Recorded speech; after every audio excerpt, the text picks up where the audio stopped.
Founding Fathers of the European Union. The founding fathers of the European Union are 11 men officially recognized as major contributors to European unity and the development of what is now the European Union. All but one, Winston Churchill from the United Kingdom, were from the inner six of the European Union.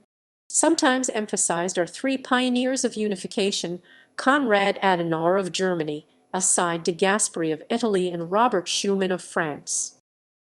List. The European Union names 11 people as its founding fathers. These are: other sources discuss fewer names. Proposals in Rome. Count Richard von Coudenhove-Kalergi 1894–1972 published the Pan-Europa Manifesto in 1923, which set up the movement of that name. At the start of the 1950s, Robert Schuman 1886–1963, based on a plan by Jean Monnet 1888–1979, called for a European coal and steel community in his Schuman Declaration. Monnet went on to become the first president of the High Authority. Schuman later served as president of the European Parliament and became notable for advancing European integration. Following its creation, the Treaty of Rome established the European Economic Community. Although not all the people who signed the treaty are known as founding fathers, a number are, such as Paul Henry Spaak 1899–1972, who also worked on the treaty as well as the Benelux Union and was the first president of the European Parliament.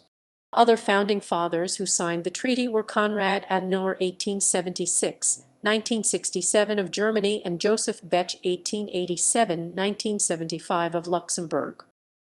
Others.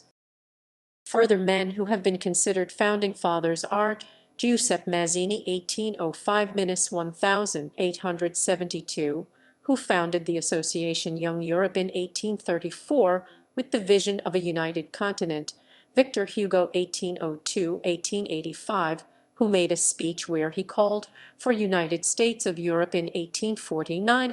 Some have considered American Secretary of State George C. Marshall as an influential force in developing the European Union. His namesake plan to rebuild Europe in the wake of World War II contributed more than $100 billion in today's dollars to the Europeans, helping to feed Europeans, deliver steel to rebuild industries, provide coal to warm homes, and construct dams to help provide power. In doing so, a Marshall Plan encouraged the integration of European powers into the European coal and steel community, the precursor to present-day European Union, by illustrating the effects of economic integration and the need for coordination.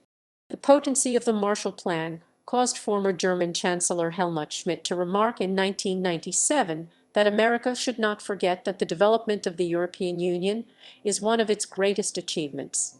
Without the Marshall Plan, it perhaps would never have come to that.